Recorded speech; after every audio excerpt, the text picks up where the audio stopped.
Blog Talk Radio.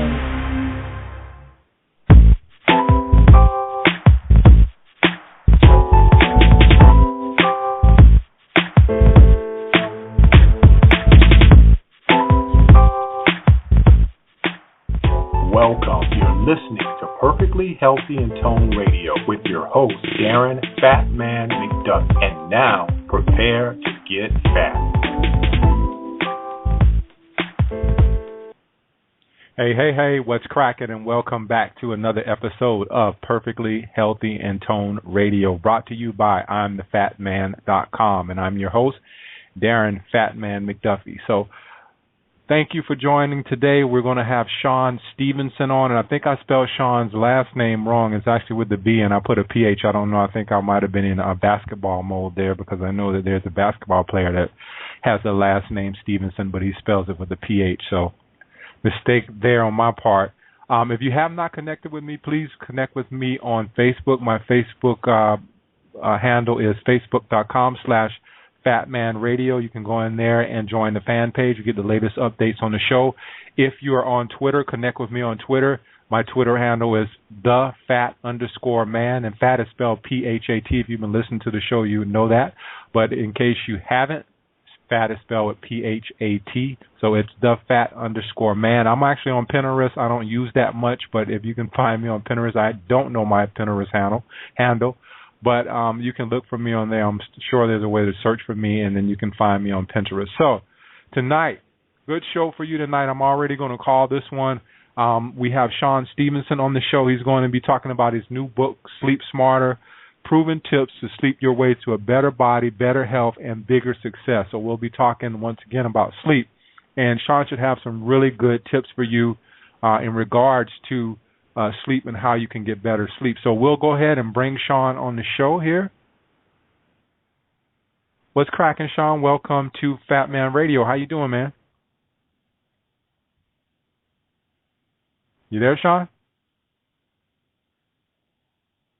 Hey, Shawn, are you there? Let me see if I can bring him back on here. You there, Shawn? Hey, Shawn, can you hear me? Hello. Hey. I don't know what happened there. Can you hear me? Yeah, I can hear you real good, man. All right, man. I'm good, man. How you doing? Thank you. I'm doing great, man. I had to refocus here in the month of August, man. I had some things happen. So, but it's always good to get refocused and ready to move forward with the show, man. So glad you could join us tonight. Hey, it's my pleasure, man. I'm happy to be here. Cool. Shawn, before we get into your book, I actually read the book. I finished it up last night. Really good book, by the way. Before we get into that, I wanted to ask you because I've heard you on another show, and I wanted you to kind of get into your background and how you got into this crazy world of nutrition. Absolutely. Well, my story is kind of interesting for sure. It really begins as far as health is concerned. When I was 16 years old, I was an aspiring athlete, really doing great in school and excelling in sports and academics and scholar athlete and that whole good thing.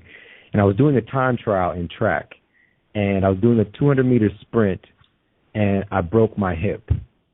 Okay, I just was sprinting, and straight up, my iliac crest, the tip of my hip broke off. And I didn't know it at the time. I just kept on, actually finished practice, came back the next day or two, and then finally I went in to see a physical therapist and to get an X-ray. And they just put the X-ray up, and there's the tip of my hip just off in space. And apparently, my bones were so brittle, I pulled a muscle and my bone pulled away with it. And so I did the typical thing, did the physical therapy, some ultrasound, heat, cold, jacuzzi, got better, got back out there on the track. And funny thing was, nobody stopped to ask, why would this kid's hip break? Somebody who's supposed to be so vital and young, why would his bones be so brittle? No one questioned that. Mm-hmm. So fast forward 4 years later, again, aspiring athlete, in college now, and I'm starting to have trouble walking. I got this radiating pain going down the back of my leg 24/7, literally wakes me up out of my sleep. If I change positions, the pain would wake me up. So I go in to see the physician. He has me go get an MRI this time of my spine, which I'm thinking is awkward because, my hip and my butt and my leg is what's actually having the pain. Why would I get an image of my spine done? So anyways, I get the MRI done. He puts it up for me to see, and I'm just like, okay, doc, what do I got to do? Patch me up, because I was used to working with my trainers, physical therapists, and he's just like, whoa, hold on, son. There's nothing that you can really do about this condition. He had me look at the MRI, and he said, son, you've got the spine of an 80-year-old.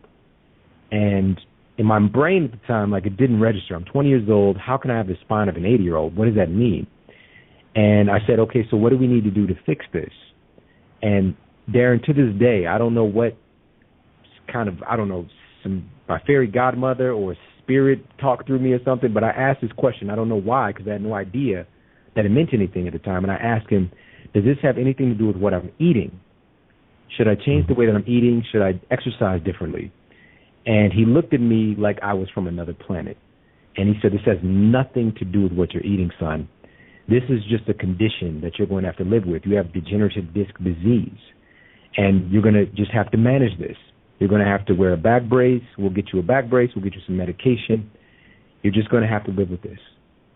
And that's obviously very disheartening to hear that when you're 20 years old and you got your whole life in front of you, that you're going to be in this pain and that you're not going to be able to do a lot of things that you want to do with your life. So fast forward, to make a long story short, 2.5 years go by. I see 4 other doctors.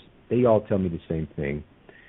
I was about to take my medication before I went to sleep one night, 2.5 years later, and it just rushing in I can't even explain it. Just something changed. And it wasn't like unicorns came out and leprechauns and I got free wishes or something, but my life changed in a snap when I realized I'd been giving my health away and putting my faith over into these doctors for these past 2.5 years, and I continued to get worse and worse and worse. And I wasn't going to accept that this was the only way that my life was going to go. So right then I made the decision that I was going to get well. And that's very, very important for everybody to understand that you must make a decision first before the process of healing actually takes place. You have to decide that that's what you want. That you have to decide that that's going to be the outcome for you. And most people never do that. It's kind of got wishful thinking. I hope, or would somebody help me? And these are the disempowering questions I was asking. Why won't somebody help me? Why is this happening to me? And your brain is wired up. The reticular cortex, reticular activating system in your brain is wired up to look for answers to the questions you ask it. So you're going to get more affirmative reasons why your life is messed up and why you don't have your help. So I started to ask more empowering questions. And it changed my life, asking, what is it that I need to do to completely heal my body? What is it that I need to do to understand everything I can about wellness and health? Not disease. I don't need to focus on disease as much. I want to know about it so that I can overcome it. So I really started to focus on health and wellness versus the medical paradigm, which is a disease focus. They focus on sickness and treatment for disease, and not actually curing or healing or recovering fully from a disease. It's just treatment. So when I asked that question and I put a plan together starting the next day, and 6 weeks later, again, another fast forward, it was as if I had never been in pain before. The pain was totally gone. I lost 30 pounds, but again, results not typical, throw up the quotes, because I just spent 2.5 years laying on my floor, really. I'm playing Madden all the time. I'm in college, so I gained a significant amount of weight. Flew off of me. I got